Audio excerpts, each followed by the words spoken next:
साथियों नमस्कार, स्वागत है आप सभी का द इंग्लिश लेबोरेटरी पर। आज हम जो है अपनी RPSC second grade English literature series का 32वां टॉपिक मेटाफिजिकल मूवमेंट करने जा रहे हैं। आपका कोई भी सुझाव हो, कोई बात पूछनी हो तो कमेंट सेक्शन में ज़रूर पूछ लिया करें।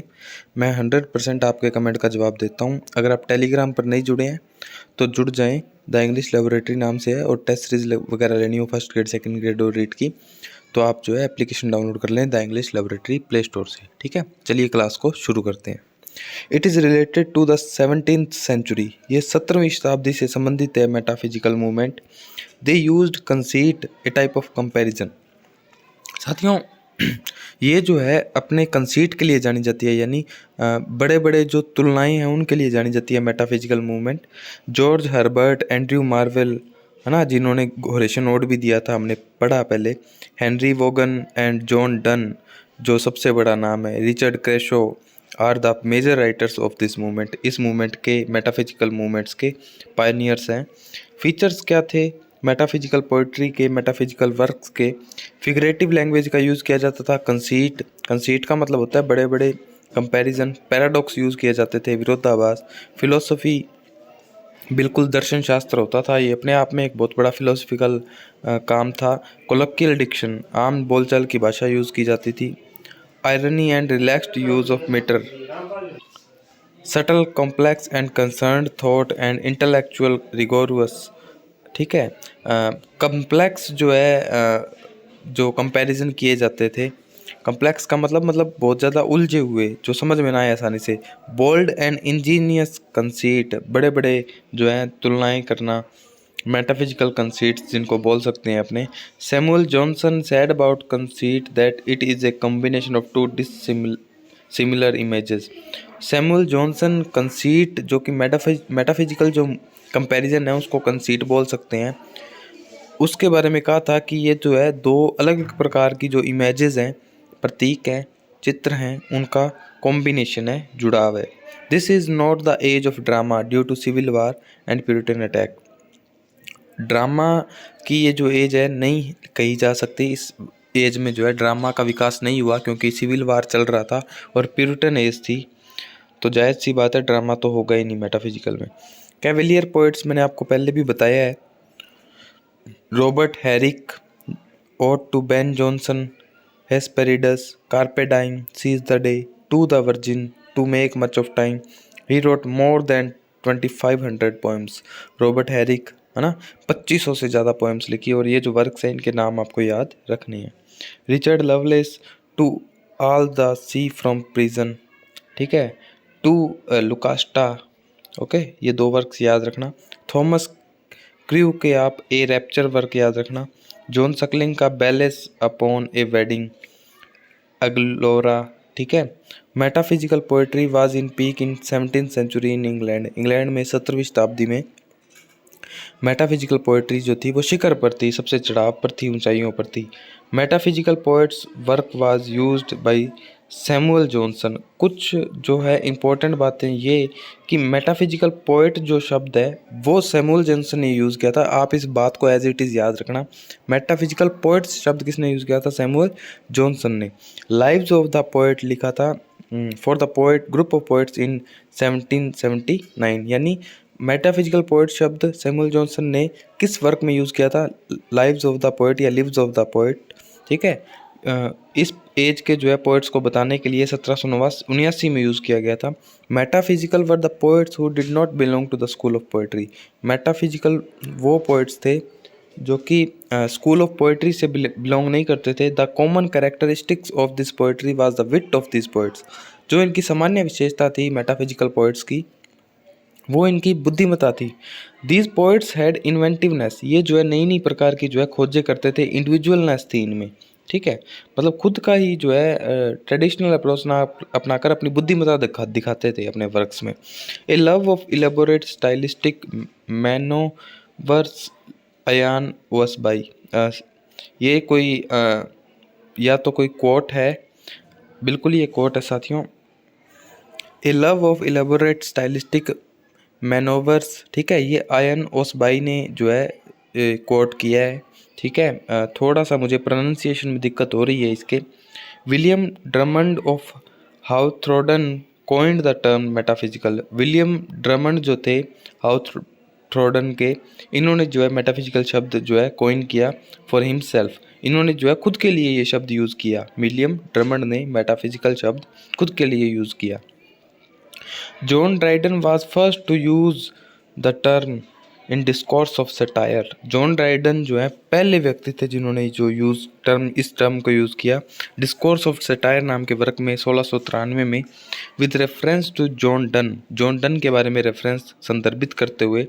John Donne says about John Donne that he affects the metaphysics. John Donne के बारे में बताते हैं कि वो मेटाफिजिक जो है उसको टच करते हैं। मेटा देखो साथियों, मैं मेटाफिजिक का जो है मतलब बताना भूल गया था। मेटा का मतलब होता है परे और फिजिक्स का मतलब भौतिक चीज़ों से, ठीक है। तो ऐसी बातें, ऐसे विचार जो कि आप अपनी सामान्य जिंदगी से परे की बातें हों, तो उसी को मेटाफिजिक्स बोलते हैं हम, है ना।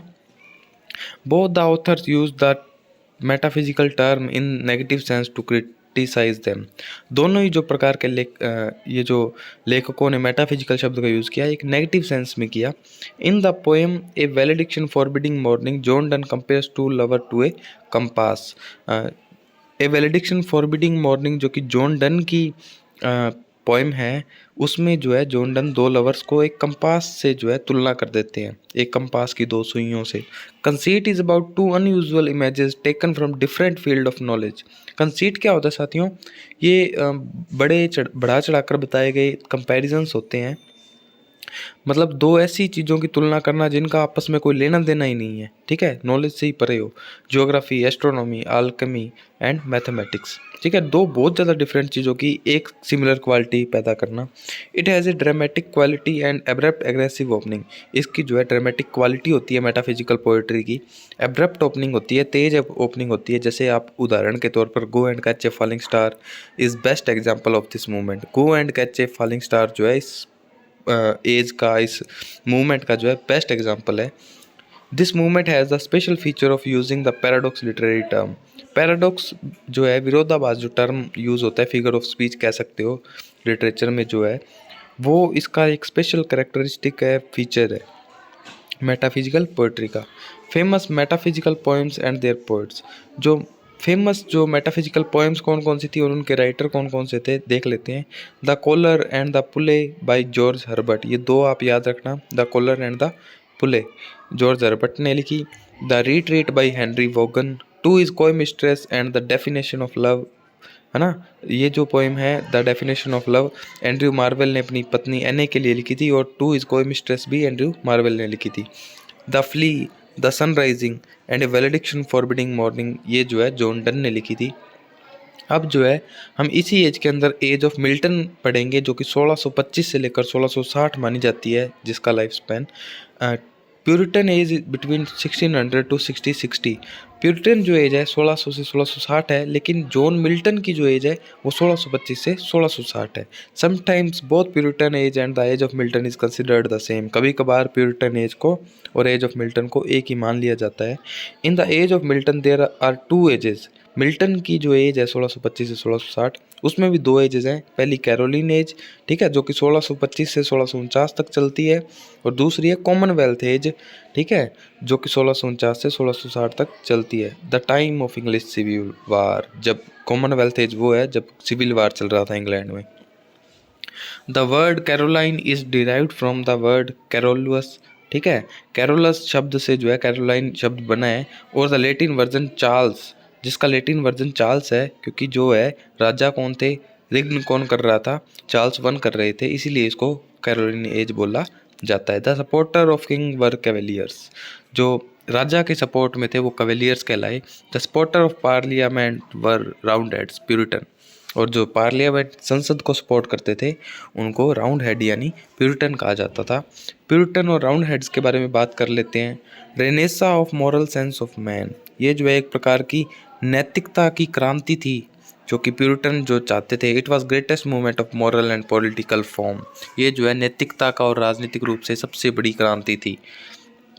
एक सुधार चाहते थे, ठीक है, शुद्ध चीज़ें जो है लिटरेचर में चाहते थे ये लोग। Demand of metaphysical poetry was, जो कि मेटाफिजिकल जो डिमांड करता था, मेटाफिजिकल पोएट्री क्यों आई, क्योंकि ये चाहते थे फ्रीडम, किस में? रिलीजन में, धर्म में, एक्सप्रेशन में, अभिव्यक्ति में स्वतंत्रता चाहते थे यहाँ के पोइट्स।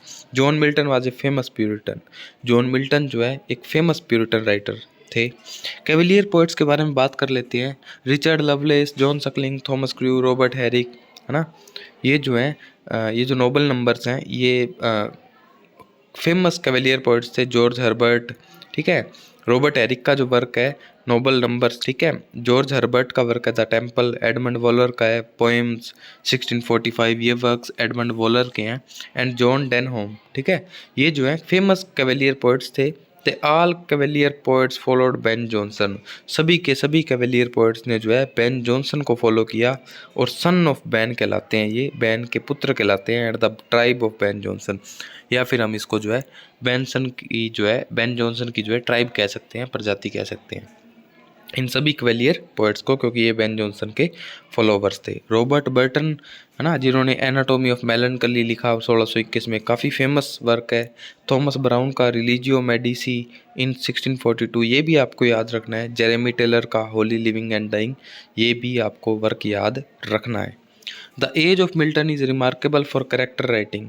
मिल्टन की जो एज है, मिल्टोनिक जो एज है, वो करेक्टर राइटिंग के लिए जानी जाती है। और a new prose form in 17th century, क्योंकि 17वीं शताब्दी की इस मेटाफिजिकल शताब्दी में एक नई प्रोज फॉर्म का डेवलप हुआ, ठीक है। The intention of character writing was reformative, क्योंकि करेक्टर राइटिंग इसमें इसलिए की जाने लगी क्योंकि ये सुधार चाहते थे, रिफॉर्म चाहते थे as a instrument for satire and irony.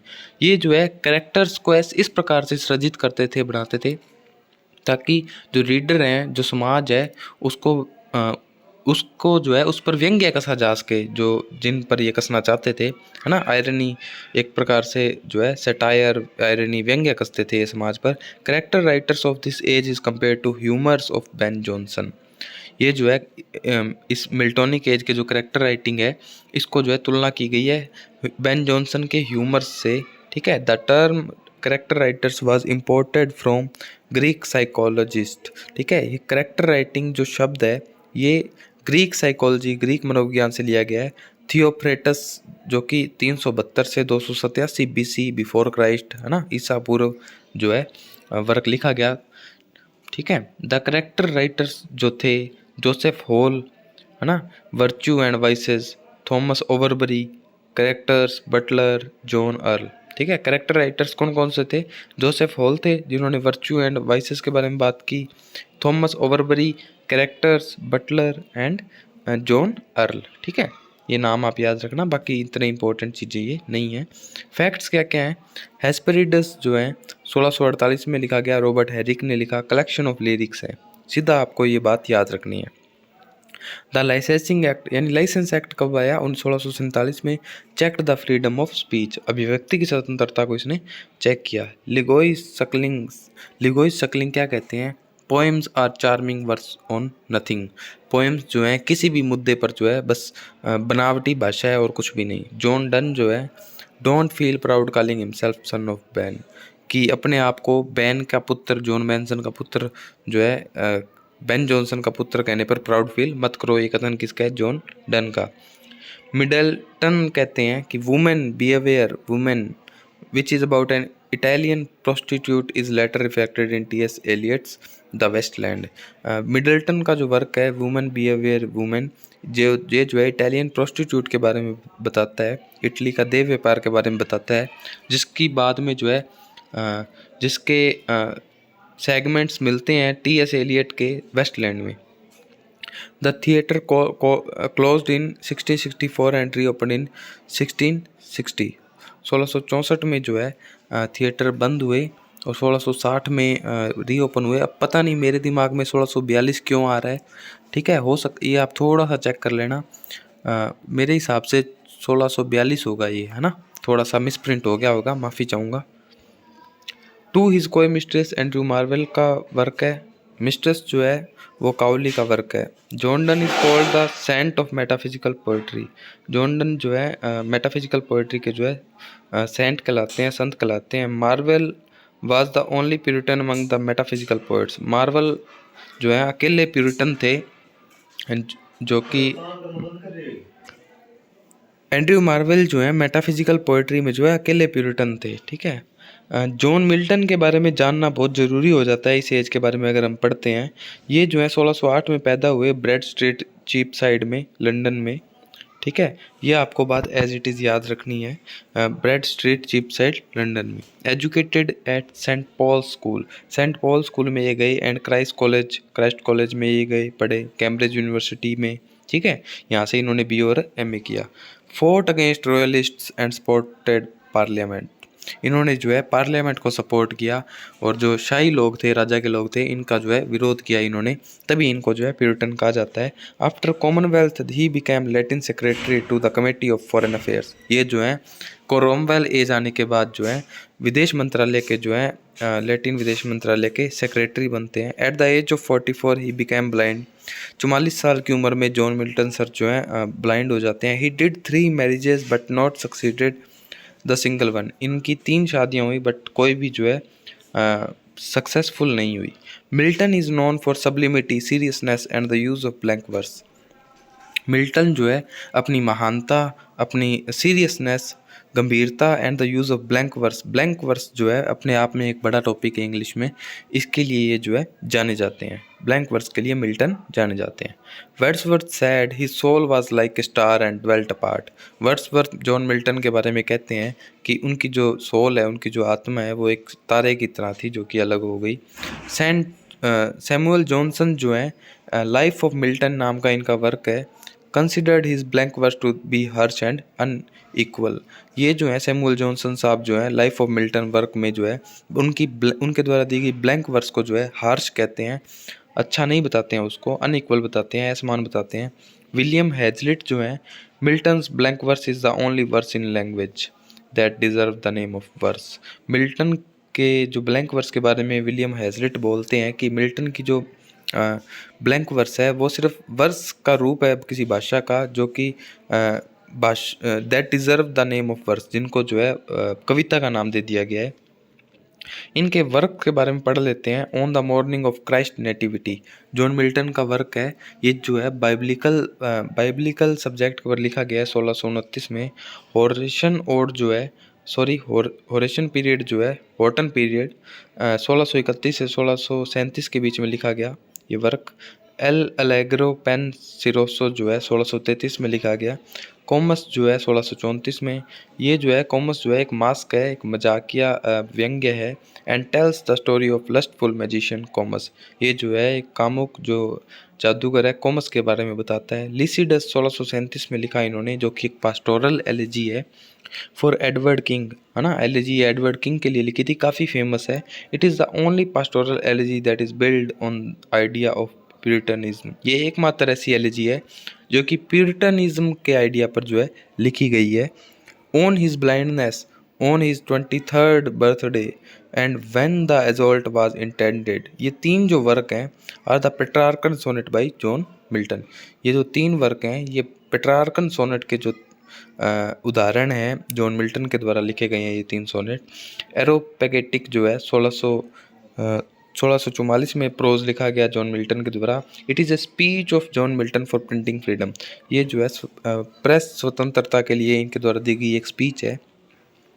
Paradise lost जो है 1667 में अपने सामने आता है 12 किताबों में। It is the greatest work by the Milton written in the form of epic, ये जो है मिल्टन के द्वारा एपिक फॉर्म में लिखा गया ग्रेटेस्ट वर्क है, महानतम वर्क है। Milton assert eternal providence to justify the ways to God of man, Milton जो है भगवान की तरफ जाने का रास्ता बताते हैं इसमें। पैराडाइज रीगेन्ड जो है 1671 में लिखा गया, ये भी एक जो है एपिक का उदाहरण है। स्पिरिट ऑफ प्यूरिटनिज्म फाउंड, इसमें भी जो है प्यूरिटन की जो विशेषताएं हैं झलकती हैं। सैमसन अगोनिस्ट जो है 1671 में ये आया। रिटन एज क्लासिकल ट्रेजेडी, ये जो है एक प्रकार की क्लासिकल ट्रेजेडी है। And the plot is taken from the Bible, और सैमसन अगोनिस्ट का जो प्लॉट है, जो कथानक है, वो बाइबल से लिया गया है। करेक्टर सैमसन अगोनिस्ट के हैं। सैमसन खुद है जो कि एक ब्लाइंड प्रिजनर ऑफ फिलिस्तीन, जो कि फिलिस्तीन का जो है एक अंधा कैदी है।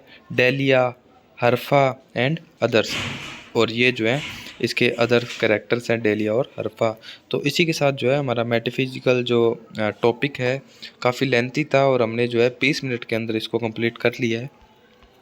अगर आपको ये नोट्स मंगवाने हो तो एप्लीकेशन से आप ऑर्डर कर सकते हैं, ठीक है, द इंग्लिश लेबोरेटरी से। टेलीग्राम से आप जुड़ सकते हैं द इंग्लिश लेबोरेटरी में, और टेस्ट सीरीज़ ले सकते हैं आप, ठीक है। टॉपिक वाइज वहाँ पर टेस्ट अवेलेबल हैं।